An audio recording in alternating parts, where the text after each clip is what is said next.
Making sure you have a controller on every Valorant team is vital to being consistent in games. However, playing the controller can be hard if you don't know where to smoke, as a bad smoke can really mess up your team. So I decided to create this quick little video guide that show you the best default smokes for each site and each map in the game. Again, this is not the end-all be-all. These are not the only place you can place smokes, but they're a good place to start if you're new to playing the controller role and just kind of want a good idea of where to play. This is also the first video in my Valor Basics series where you can see a bunch of awesome tips for newer players to the game, or even older players who maybe have just never picked up a controller before. Let's jump right into this. Before we actually jump into the specific sites, just note most of the guides here are going to be for typical dome smokes, so characters like Astra and Omen, and can be applied with any character that has normal dome style smokes. A Viper guide may be coming in the future, but again, this focuses around the standard Omen, Astra, and Brimstone controllers. Alright, so starting off on Ascent A, there are two main smokes you want. You want a covered tree, and then you want to put a smoke towards heaven. Now, there are actually two ways you can do it. You can do it like you're seeing here, where it sticks out and forces people to swing into the middle of heaven in order to actually see anything.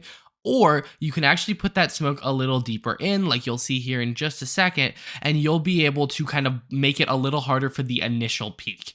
Typically, if you're giving more attention to heaven, this smoke is the better one, and if you're trying to give a little bit less attention to heaven, the further out smoke is better.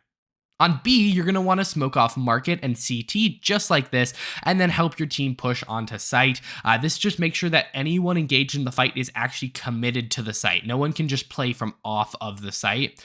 Another smoke you can do is you can actually put the smoke out on the ledge. Typically you want to smoke inwards, but this just blocks off even more angles. It is kind of personal preference on which one you want to use, and it kind of depends on how the enemies are playing. On bind A, you want to put your smoke on top of this little box and then buy triple. By doing this, you can not only block off heaven, but also block off a lot of the really far angles and then focus on taking U-Haul. If you're a character with 3 smokes like Brimstone, you can also smoke off U-Haul in addition to the other 2 like you're seeing on screen now, and that makes it even easier to get. The balance with controllers is making sure it's easy to take the space, but you're not giving up too much of it. On bind B, this one's really simple. You're just going to smoke off CT and elbow. Once you do that, again, most people that are fighting will have to be committed on the site and can't play from the safe positions off of it, which is really what you're aiming to do as a controller, is make sure that if someone's going to try and fight you, they commit to it. On Breeze A, dome smokes aren't really great, and that's kind of what I want to show off here. Like, there are some dome smokes you can do if you are playing Astra or Omen or something, like there, and you can cover that, but the issue is Breeze has a lot of angles, and so typically a controller like Viper is better. Like, you know, even if I had 3 smokes in these scenarios, it would be very, very difficult to block off any amount of angles. But with Viper, you use one Viper wall like this, and you'll notice that a lot of the angles are covered, and it makes it a lot easier to push onto site. So just for something like Breeze, I recommend Harbor or Viper. On B, Omen's kind of the same thing, where you really don't, there's not great smokes, but blocking off Tunnel and McDonald's or Arches or CT or whatever you want to call it, those are typically the 2 best smokes if you are just stuck on playing Omen. However, again, just like the other site, Viper just does a lot better here. You just line it up with the little half wall, and it blocks off all of those angles and makes it really hard for them to push back into the site. Then on Fracture, when we move over to A, you just want to block off CT and ropes. Again, this is doing the exact same thing that we've been doing the entire time, forcing people out of the safe positions and into the open. Same thing on B, we're going to block off the area near Generator and Canteen, and again, force people to actually push in. If you're a controller with 3 smokes like Brimstone, who is pretty meta on Fracture, you can smoke off those same 2 angles, but then also smoke off something like Tower to help push easier, or you can also smoke off Arcade if no one is pushing from Arcade. But again, those are going to be the typical smokes, depending on what you're doing and how much space you're willing to give up and where the rest of your team is. On Haven, it is very simple. You want to smoke off Heaven on A and smoke off CT. Unlike most smokes, you're actually going to put this smoke lower and like outwards. On B, you're just going to block off both of the links. This just means, again, that if someone wants to push, they have to stick on site and they can't just play from the safer, far away angles, which is a really good thing to do, force people into more dangerous positions and, help you win. On C, you just want to block off Garage unless you are attacking from Garage, and then CT. Again, this forces people onto site. Now, if you are pushing from Garage, it doesn't make sense to smoke that off, and you may be able to save your smoke elsewhere.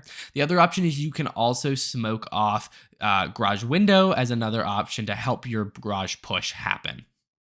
On Icebox, you want to smoke off kind of there and up on rafters on a site. Again, Omen is not the desired pick. Dome smokes do not do a ton on Icebox. Unlike Dome smokes, Viper, on the other hand, her wall can block off a lot, blocking off the top of screens and into CT and all of those really common angles for people to hold. On B, you want to smoke on top of the tube, and then you also want to smoke off Snowman. This actually isn't that bad. They recently narrowed, or I guess not even that recently, narrowed the width to make it easier for dome smokes to be useful. But again, Viper is also a little bit better here. With this wall right here, you can just activate it and it'll block off most of top tube, as well as blocking off Snowman and making it harder to push onto default. Pearl A, you want to block off flowers and CT. If you have 3 smokes, you can block off towards art. However, the thing to note about that is that if you are pushing from art like you should be, you would be smoking your team off. So again, a lot of this depends on where your team is coming from. But yeah, make sure you keep your team in mind. On B, it gets a little bit trickier. You can smoke off heaven, and then you can actually smoke outwards to block both ends of that little angle. It does give up a lot of space though, so that is something to consider. You can also block off link. You can also block off under. Like, it really depends on where you think your enemies are playing. Pearl B just has a ton of spots. Split is coming back, and with it, on A, you just want to smoke off this long angle and heaven, so screens in heaven, and this will make the push onto site much, much easier. On B, you want to smoke off heaven and CT, again, forcing people to actually commit to the site, which is really what you're aiming to do with controllers. Either way, guys, I hope you found this video useful. If you don't play controllers a lot, this should be a nice little guide to help you get started with like where you should be putting your smoke. Again, it all depends. If your team is doing something weird and pushing atypically, don't just use these one sets of smokes to do everything. The other thing to note is that your opponents will start to play around it. If you're putting your smokes in the same spot every single time, your opponents are going to start just playing around it and your smokes will become less effective. That's why a lot of these I showed multiple different variants of where you can put your smokes, because you may just want to switch it up. There are some really interesting things you can do with smokes. So if you want, stay tuned for a video where I do some more advanced smokes. For example, things like one ways or just smokes that you may not think about that actually are really sneakily good. I feel like a lot of the time, the best teams in Valorant are the ones that can adapt and that have tons of different strategies that go in different ways. If you can be really aggressive one round and then the next round slow it down, and then maybe this round put traditional smokes, but the next round use your smokes to TP into, that's how you really throw off your enemy. And that's how you can take your skill and have that be the determining factor, not something like aim, which I think a lot of people are looking to do, is to make sure they're like outthinking their opponents, not out aiming them. Either way, guys, if you found this video useful, hit that like button and subscribe to see more content like this. I will see you guys in the next one. Bye.